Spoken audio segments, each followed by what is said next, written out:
Hi there, my name is Chrystal Evans Hurst. If you are just finding me randomly on social media, I'm here and I really feel passionate about helping you live a life that you love in very practical ways, helping you live your life well. I love Jesus, I believe in family, I believe in finding your passions, and I want to talk about the passion part today. I want to ask you in advance, if you enjoy what you hear when you're done watching this video on Facebook or YouTube, share it because it'll help other people to find it. And also make sure you're following me on Facebook or that you are subscribed to my YouTube channel, so anytime I go live or share content, you'll be sure to catch me. Now, today I want to talk about finding your passion, and I want to tell you a little bit about a passion of mine in order to tell you a little bit of what I've learned about how exactly you can do that. Everybody I know wants to live with purpose and passion, because when you have passion in your life, when there are things that you're excited about, when there are things that you can't wait to engage in, it makes you excited about living. It actually helps you to love the life that you're living. I actually have a whole course that I put together about living the life you love and how you can look at you, the gift of you in this world, the abilities, your interests, your passions, your personality. I'll put information about that course in the comments below. But here's the thing that I need you to know. It starts with finding the things that you're passionate about and then making sure that as you live every day, that those passions have room, that you're making room for those passions in your life.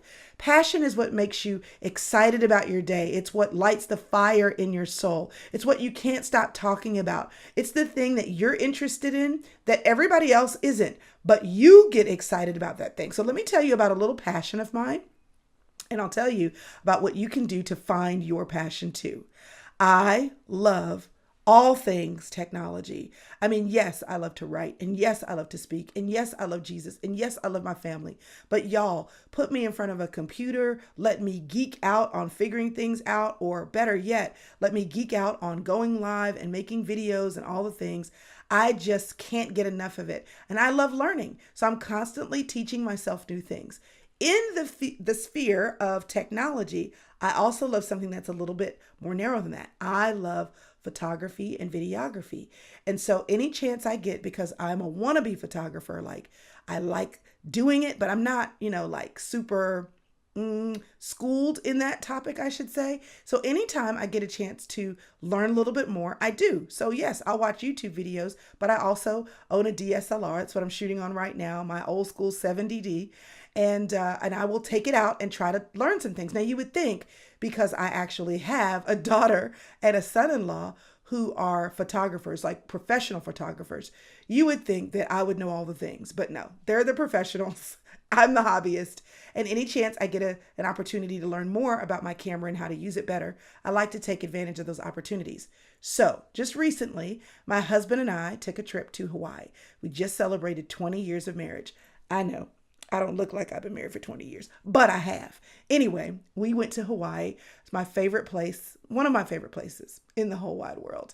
And we were there to celebrate our 20th anniversary. And also while we were there, I had the opportunity to look for fun things to do. So as I was looking for good spots for photography, this is what I was Googling because I brought my DSLR with me, I stumbled upon a photography tour. Who knew that that was a thing? Never even thought to look for that before. Never even thought that that would be a thing that I would want to try. I've never done it before. So I found a morning because it was a sunrise photography tour, the one that was available for me to go on, and I signed up. They picked me up from the hotel room at 5:10 in the morning, and we drove for almost an hour to get to this great spot so that we could catch the sunrise. Now, y'all, on this tour, it's a photography tour. I figured that everybody would bring their professional level cameras and join me in figuring out, how do we get our aperture right? What is our speed of our shutter? What do we want to do with our ISO? How do we, all the things. Here's the thing. I was the only person there with a DSLR. Everybody else had their phone. So I'm sitting there and I want to use my DSLR because it's the professional way to take pictures, right? But it was also one of the most frustrating things to do because I don't know what I'm doing. I mean, again, I know enough to be dangerous. I know enough to play around, mess around and have fun, but not enough to get it right all of the time. So here's what I learned. I had my phone. Here's my phone. I got a little phone here. And I had my DSLR, my 7DD. And I was out there trying to take pictures with both. So it was really tempting to take all the pictures with my phone because it's a great shot phone. iPhone 12, yes. I had an iPhone 1 forever. No, not a 1, but still. It took out that phone and I was enjoying taking the pictures. And I asked the guy, why would anybody ever take pictures with their DSLR when they have their phone? He said, you will always get a better shot if you know what you're doing. But here's the thing I want to tell you and give you the freedom to do. You should use your phone to give you a good reference shot. I was like, what's a reference shot? He said, it's a shot where this is what I want my photo to look like. And then you teach yourself playing with the dials on your DSLR how to get that same thing. Because when you get that shot, it's going to be better. While you can blow up a shot from your phone, blowing that shot up on your DSLR, you're going to have more integrity in the photo. You're going to have more information in the photo. It's going to be more detailed. You're going to have more editing power. You will always have a stronger image with your DSLR than you will with your phone. But your phone is a great way to decide what you want to capture and how you want to capture it. So you start with that as a reference. Now, y'all, I was taking pictures on my phone left and right and enjoyed that. And I want to show you some of the pictures that I took. But first, I want to show you about how I had to build up to the right photo on my DSLR. And all this is going somewhere. So hang with me just a second. So here is a photo I took with my DSLR. As you can see, it's a little dark. The colors are not the way I want them to be. The beach is not as set apart. The sand is not as set apart from the rock. And so I was like, this is about the time I'm taking the picture and thinking, this is whack. I could be getting all these great photos on my phone, but I want to use the DSLR, which means I'm going to have to get some reference shots and try some things out until I can make it work. So here's another photo that I took. Now this is a little overexposed. This means it's a little too bright. I may have had the aperture too low. I may have set the exposure too high. But the bottom line is I'm trying to lighten things up. And in doing that, I blew out the background. So now you can't see the definition of the clouds. You can't see the definition of the sky as well. But I was determined. So let's move on to this next photo. Woohoo! Do you see that? Gorgeous. Gorgeous. Now I had to work to get there. And I was working to get there as I was waiting for the sun to come up. And so you can see in the background, the sun coming up and breaking through the clouds and it just being beautiful. Okay, so then I kept going. Ooh, do you see what I did? Now this photo, I've blown it up so that you can see. But if you can see, the water looks all milky and put together. This is called long exposure. You're like, Chrystal, what does this photography thing have to do with finding your passions? I'm going to tell you in just a minute. But if you can see the milkiness of the water, this is long exposure. It's when instead of your camera taking a super quick shot, you let it open and close very slowly. So the running of the water runs together. It's kind of the shot that you might see in like a super photographer, like a waterfall where you can't see the individual water specks. It just kind of runs together. Okay, so this was me teaching myself, or the guy was great. He actually taught me how to do it, a new technique. So in all of these things, I started with something that wasn't working. Then I went to something that was, to one extreme on this end, one extreme on this end. Then I found myself in the middle with a photo that I liked. And then I started to tweak it. Here's what I want you to understand about finding your passions. Number one, you just have to try stuff. You just have to pick up something you think you'll like, find the time. I had to get up early in the morning to make room for this adventure. And you just start shooting at stuff. And then you realize that the first time you shoot, it's a little far to the left. And then the second time you shoot, it's a little too extreme to the right.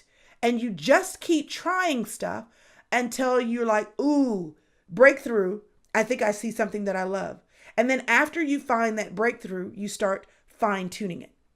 I want you to know that if you are waiting on this magical opportunity for you to discover what your passion is, or to engage in your passions and to love what you do, to just drop from the heavenlies and just land in your lap, it might work like that. For some of us, we've always known that there were certain things that we loved. But for many of us, you're just going to have to try stuff. You're going to try something and it's going to be a flop. And then you're going to try something and realize that this was a flop in the other direction. But if you keep trying stuff, then you'll realize that Somewhere you work yourself into your sweet spot. And then once you find your sweet spot, then you're able to fine tune it. What you love, how you love it, when you love to do it. So many of us just need to try. And you're going to have to make the room to do that. Let me show you a few more pictures that I was really excited about taking. Here's another picture. We picked another place. As you can see, it's a totally different angle. Look at that sky. And these are unedited photos, okay? Totally unedited. Look at this beach. Hazy day, totally different feel. And I'm learning a little bit as we do this about composition and about lighting so that I'm not blowing out my background or my foreground and all these different things. I'm having so much fun at like 6:30 in the morning, trying stuff, y'all, just trying stuff. Look at this. Look at this. Now, this is me standing on that beach. That's me standing on that beach. Now, this is an edited photo. And the guy that was a photographer, he said, so let me show you something. He said, go stand up there and let me take this photo. Because I think, and he literally told me what to do. Stand here, look out into the foreground. I mean, isn't this epic? This is epic. But I didn't take that photo. The guy who actually was the tour guide who took about 7 of us out early in the morning, he was the professional, and he said, let me show you how to take this photo. Let me give you an example of good composition. Here's another thing about finding your passion. Hitch a ride with people who are a little bit ahead of you, people who know a little bit more about what you love, and learn from them.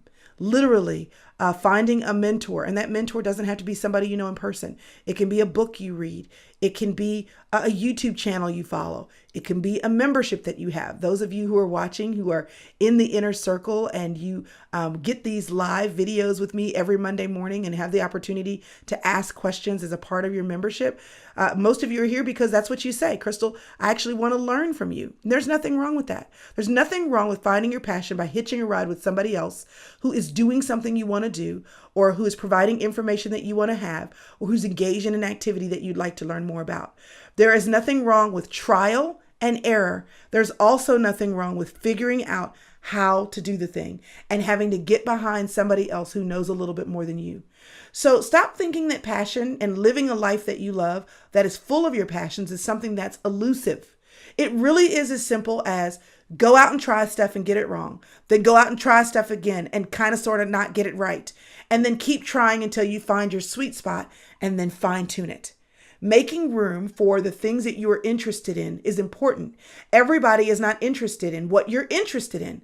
So if you're interested in it, whether that be quilting or race cars or woodworking or business or spreadsheets or leadership, it's your responsibility to engage in what you love, because trial and error, engaging, trying new things, getting around people who love what you love will teach you more about what it means for you to live a life you love than anything else.